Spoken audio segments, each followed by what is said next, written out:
নমস্কার শ্রোতা বন্ধুরা, আজ যে ভিডিওটি আমি আপনাদের করতে চলেছি, শোনাতে চলেছি,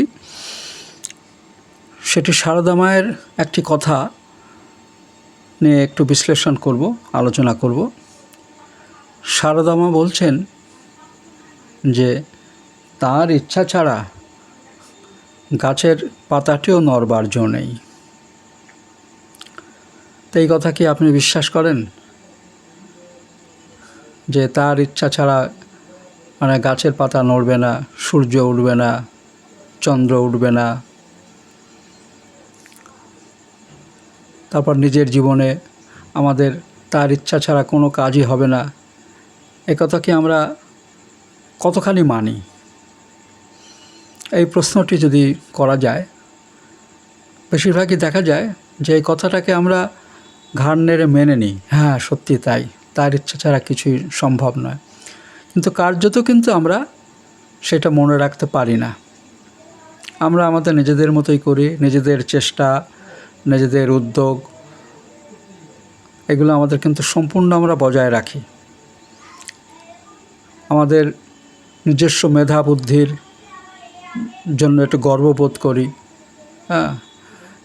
শক্তিমান হয়ে ওঠার চেষ্টা করি, অন্যের থেকে আমরা বেশি শক্তিমান হয়ে উঠব। এই যে ভাবগুলো, এই ভাবগুলো কিন্তু এই কথাটিকে সম্পূর্ণ অস্বীকার করে, সম্পূর্ণ এটার যে গুরুত্বটাকে গুরুত্বহীন করে তোলে। কিন্তু এই কথার মধ্যে এমন একটি অনবদ্য একটা জাদু লুকিয়ে রয়েছে। এইটা যদি মানুষ আবিষ্কার করতে পারে, এটা যদি ধরতে পারে, তাহলে সে জীবনে এমন কোনো কিছু নেই তার দ্বারা সম্ভব হবে না। সে সব কিছুই করতে পারবে। কিন্তু আমরা নিজেরা যে চেষ্টা করি, এই চেষ্টা করেও কিন্তু আমরা ব্যর্থ হই, হতাশা হয়ে পড়ি, হতাশগ্রস্ত হয়ে পড়ি। আমরা যে কামনা বাসনা করে এগোই, প্রচণ্ড প্রাণপণ চেষ্টা করে আমরা এগিয়ে যেতে চাই, সকলকে টেক্কা দেবো, এই মনোভাবটাই আমাদের বেশি কাজ করে। কিন্তু করেও কিন্তু আমরা সফল হই না। সফল না হলে ভাগ্যের দোষ দিই। যারা সফল হচ্ছে তারা তখন বুক বাজায় যে দেখেছো কীরকম আমার বাহাদুরি, কী বুদ্ধি আমার, কী আমার লোকবল, অর্থবল। তো এইভাবে আমরা মোহিত হয়ে রয়েছি। এই মোহিত হওয়ার জন্যই আমরা এই তত্ত্বটিকে, গভীর তত্ত্বটিকে আমরা উপলব্ধি করতে পারি না। একজন বিজ্ঞানী দেখুন, তিনি ভাবছেন যে আমি একটা কিছু রহস্য আবিষ্কার করব। তো তিনি কি রহস্য আবিষ্কার করবেন? পৃথিবীতে তো সবই রয়েছে, কোনটা নেই আমরা জানছি, যেটা দেখতে পাই না। অনেক জিনিসই আমাদের অবচেতন, নিজেদের অমনোযোগের জন্য আমরা অনেক কিছু দেখবেন যে জাগতিক সংসারও অনেক জিনিসও কিন্তু আমরা দেখতে পাই না। হয়তো আপনার ঘরে কোনো জিনিস হয়তো খারাপ হয়ে রয়েছে, কিন্তু ওটা আমাদের চট করে নজরে পড়ে না। তো সেরকম বিজ্ঞানের ক্ষেত্রেও ঠিক তাই। পৃথিবীর এবং আমাদের এই গ্রহমণ্ডলের যে বিশ্ব ব্রহ্মাণ্ডের যে আমাদের যে চিত্র, যার আমাদের এরিয়া আমরা বলবো, আমরা তো এই বিশ্ব ব্রহ্মাণ্ডের অধিবাসী। চন্দ্রগ্রহ তারকা নিয়ে যে বিশ্ব ব্রহ্মাণ্ড, সূর্যের যে পরিমণ্ডল নিয়ে, এটাই আমাদের বাড়ি বলতে পারেন, এটাই আমাদের বাসস্থান। এর বাইরে তো অনেক বিশ্ব ব্রহ্মাণ্ড আছে, সেটা অন্য প্রসঙ্গ। তাহলে এই বিশ্ব ব্রহ্মাণ্ডের যে রহস্যগুলো তো সম্পূর্ণই বজায় আছে। তাহলে একটা মানুষ যখন, বিজ্ঞানীরা যখন সেটা চেষ্টা করে, এগুলো জানার চেষ্টা করছেন, ধীরে ধীরে চোখের সামনে তার প্রতিভাত হচ্ছে, বিজ্ঞানী সম্মানিত হচ্ছেন, অর্থ পাচ্ছেন, যশ পাচ্ছেন। তো কার ইচ্ছা এগুলো? তো তারই ইচ্ছা।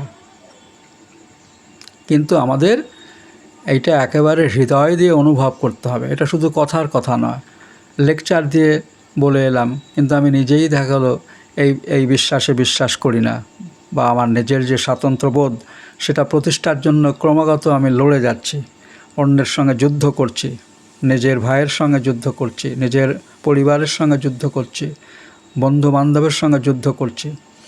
তাহলে এই যুদ্ধ করতে করতে আমরা আবার যখন হেরে যাই, তখন আমরা দোষ দিই ভাগ্যের দোষ। কিন্তু এই যে গ্রহ নক্ষত্র আমরা জ্যোতিষবিদ্যাকে আমরা আশ্রয় করি, এর কারণ কিন্তু একটা মানসিক শান্তির জন্য। তিনি এই ব্যবস্থাগুলো করে রেখেছেন এই গ্রহ নক্ষত্র দিয়েই মানুষকে ভোগাবার জন্য, মানুষকে চৈতন্য আনার জন্য। ভুগতে ভুগতেই মানুষ শিখবে এই বোধ থেকে।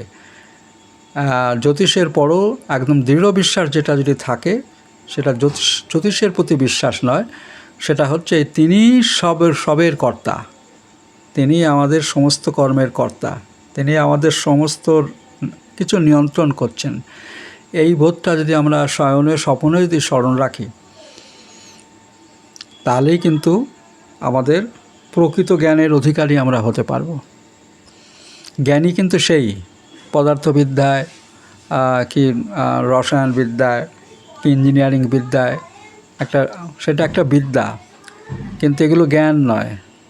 জ্ঞান কিন্তু এইটাই, ঈশ্বর জ্ঞানই হচ্ছে জ্ঞান, আর সব অজ্ঞান। কারণ এই জ্ঞানটা যদি আমাদের আসে যে আমরা যা কিছুই করছি না কেন সবই ঈশ্বরই করাচ্ছেন। ঈশ্বরের যে ইচ্ছাটা, সেই ইচ্ছাটা আমাদের মর্মে উপলব্ধি করতে হবে, অনুভব করতে হবে। এই অনুভবই হচ্ছে ধর্ম। স্বামী বিবেকানন্দ এই কথাই বলছেন যে ধর্ম কিন্তু অনুভব যদি আমাদের তীব্র করে তুলতে পারি, সেটা আমাদের জীবন দিয়ে এবং সাধনা দিয়ে ঈশ্বরের প্রতি ক্রমাগত শরণাগত হতে হতে সমস্ত কাজের মধ্যে তাকে স্মরণ মননের মাধ্যমেই কিন্তু আমরা তার শরণাগত হতে পারি।